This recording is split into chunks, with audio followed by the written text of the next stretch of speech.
Hello everyone. आज हम करने जा रहे हैं सीपीसी का ऑर्डर नंबर 42, 43 एंड 44।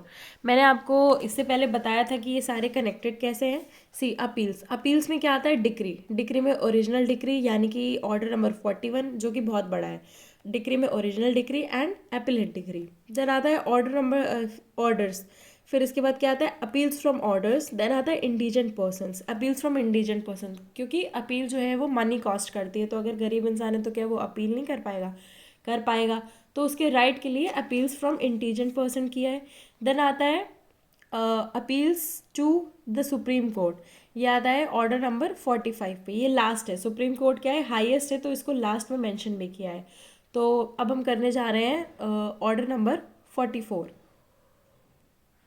सॉरी, हम करने जा रहे हैं ऑर्डर नंबर 42 यानी कि appeals from appellate decree. Decree से क्या कौन कौन सी अपील आती है? Appeal from original decree, second आती है अपील फ्रॉम एपिलेट डिक्री। तो इसमें 3 रूल्स हैं। रूल 1 में उसको प्रोसीजर बता दिया गया है।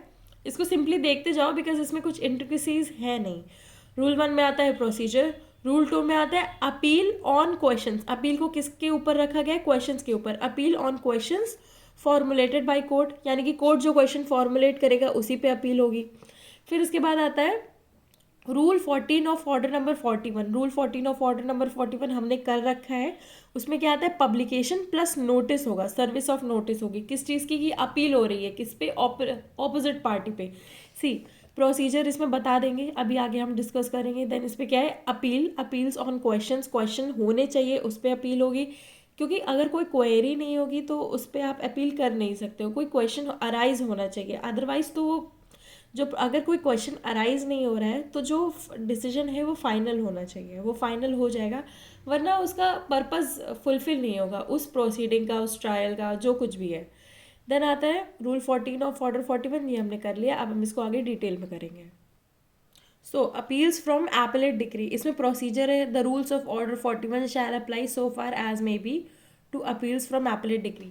ऑर्डर नंबर 41 में जो है वो पूरा प्रोसीजर मेंशन कर दिया, तो आप इसके लिए ऑर्डर नंबर 41 देख लीजिए, बिकॉज वर्थ इट नहीं होगा अभी इस वीडियो में उसे इंक्लूड करना। देन रूल नंबर 2 में आता है power of court to direct that the appeal be heard on question formulated by it. इसको एक बार पढ़ लेते हैं। At the time of making an order under rule 11 of order 41 for the hearing of a second appeal the court shall formulate the substantial question of law. क्या है? Substantial question of law as required by section 100। किसमें? Section 100 में। And in doing so the court में direct what the court direct that the second appeal be heard on the question so formulated, and it shall not be open to the appellant to urge any other ground in the appeal without the leave of the court given in accordance with the provision of section 100। क्या है? Substantial question होना चाहिए या फिर with the leave of the court, जो कोई other question होगा वो कर सकते हैं ग्रांट उसको पूछने के लिए। ठीक है, तो जो डिक्री अपील हो चुकी है तो उसको क्या बोलेंगे? एपिलेट डिक्री बोलेंगे, यानी कि फर्स्ट अपील तो हो गई उसकी। अब जो सेकंड आती है यानी कि appellate decree, appeals from appellate decree, जो दूसरी डिक्री आती है, अब वो उस पर जो है सब्सटैंशियल क्वेश्चन पे ही आप पूछ सकते हो। अदरवाइज आप उस पर आप उस पर अपील नहीं कर सकते जब तक सब्सटैंशियल क्वेश्चन नहीं है। इसीलिए इसमें सेक्शन 100 मेंशन किया गया है। देन आते हैं इसके लास्ट पार्ट पे, यानी कि सब रूल 3 पे। Application of rule 14 of order 41। ठीक है, रूल 14 मैंने आपसे डिस्कस कर लिया था स्टार्टिंग में ही कि क्या है? Reference in sub rule 4 of rule 14 of order 41 to the court of first instance shall in the case on appeal from an appellate decree और order be construed as a reference to the court to which the appeal was preferred from the original decree और order. ठीक है, तो जो इसका सब rule 4 है 14 का, ये बोलता है कि नोटिस जो है, नोटिस करना ज़रूरी नहीं है सबको करो, बट जो मेन रिस्पोंडेंट है उसको नोटिस देना बहुत इंपॉर्टेंट है। Otherwise in general it's not that important. अब हम आते हैं ऑर्डर नंबर 43 जो बोलता है अपील्स फ्रॉम ऑर्डर्स।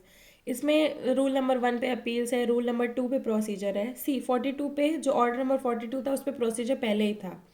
अब 43 पे जो है अपील्स फ्रॉम ऑर्डर्स, क्योंकि एक नया टाइटल है अपील फ्रॉम ऑर्डर्स, तो इसमें नंबर 1 पे अपील्स बताया गया कि कौन कौन से ऑर्डर्स पे अपील हो सकता है। रूल नंबर 2 पे प्रोसीजर बताया गया है, और रूल नंबर 1A पे एक और चीज़ बताई गई है कि राइट, इसमें एक राइट के बारे में बताया गया है, right to challenge non appealable orders in appeal against decrees. ठीक है, चैलेंज कर सकते हैं नॉन अपीलेबल ऑर्डर्स को इन अपील अगेंस्ट डिक्रीज। अगर डिक्री है उसके अगेंस्ट कोई अपील है तो उसमें नॉन अपीलेबल ऑर्डर्स को भी चैलेंज, उसमें नॉन अपीलेबल ऑर्डर्स को भी चैलेंज किया जा सकता है। अब हम आते हैं अपील्स फ्रॉम ऑर्डर्स के रूल नंबर 1 पे। ठीक है, appeal from orders, an appeal shall arrive from the following orders under the provisions of sections 104। तो सेक्शन नंबर 104 में ये दिया गया है कि 101 और 103 को कंप्लाई करेंगे। 103 में है, 104 में 101 और 103 का मेंशन है। 103 है कि कंप्लाई करेंगे कि जो ऑर्डर्स दिए जा रहे हैं पेंडिंग सूट में उसको एज अ डिक्री ट्रीट किया जाएगा। सो अब हम इसमें आगे बढ़ते हैं। क्लॉज ए, रूल 1 का क्लॉज ए बोलता है an order under rule 10 of order 7 returning a plaint to be presented to the proper court except where the procedure specified in rule 10A of order 7 has been followed। इसमें क्या है, return of plaint है। फिर इसके बाद an order under rule 9 of order 9 rejecting an application in a case open to appeal for an order to set aside the dismissal of suit. तो इसमें क्या है, डिसमिसल ऑफ सूट को reject करना। फिर इसके बाद क्या है, set aside a decree passed ex parte, an order passed under rule 21 of order 11। तो इसको हम लोग पूरा नहीं डिस्कस करते, इसमें सिंपली मैं बता देती हूँ, रिटर्न, रिजेक्ट, सेट असाइड, फिर इसके बाद सेल को सेट असाइड करने वाला, फिर इसके बाद लीव ऑफ द कोर्ट अगर कोर्ट ने नहीं दी है तो उसके लिए, फिर इसके बाद indigent person permission to sue as an indigent person, उसको रिजेक्ट कर दिया तो, फिर इसके बाद इंटरप्लीडर सूट्स जो हो गए उसके लिए, इन सब चीज़ों के लिए जो है अपील की जा सकती है। ये जो छोटे छोटे ऑर्डर्स नहीं आते, छोटे बड़े कैसे भी ऑर्डर्स आते हैं, हर ऑर्डर के लिए हो सकता है, बस उसको इसमें क्या है मेंशन कर दिया है। देन आता है rule 1A, right to challenge non appealable orders in appeal against decrease.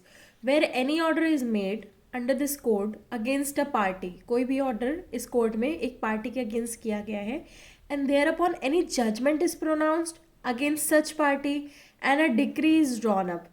पहले तो ऑर्डर किया गया, फिर उसके बाद क्या है, जजमेंट प्रोनाउंस किया गया और डिक्री बनाई गई। सच पार्टी में इन an appeal against the decree contend that such orders should not have been made and the judgment should not have been pronounced। वो पार्टी बोल देगी कि यार ये जो ऑर्डर है वो नहीं होना चाहिए था और ये जो जजमेंट है वो नहीं प्रोनाउंस किया जाना चाहिए था। In an appeal against a decree passed in a suit after recording a compromise और refusing to record a compromise it shall be open to the appellant to contest the decree on the ground that the compromise should और should not have been recorded. तो इसमें simply क्या है कि decree अगर appeal कर रहे हो तो नॉन अपीलेबल ऑर्डर्स भी आप चैलेंज कर सकते हो कोर्ट के सामने, ये आपका राइट है। देन जो इसका 2 है, रूल नंबर 2, इसमें क्या है, rules of order 41 shall apply so far as may be to appeals from orders. Procedure में क्या है, ऑर्डर 41 लगेगा। तो ऑर्डर 41 इसलिए हमारा इतना बड़ा है क्योंकि वो इन सबको कनेक्ट कर रहा है आपस में, वो इसका प्रोसीजर बता रहा है।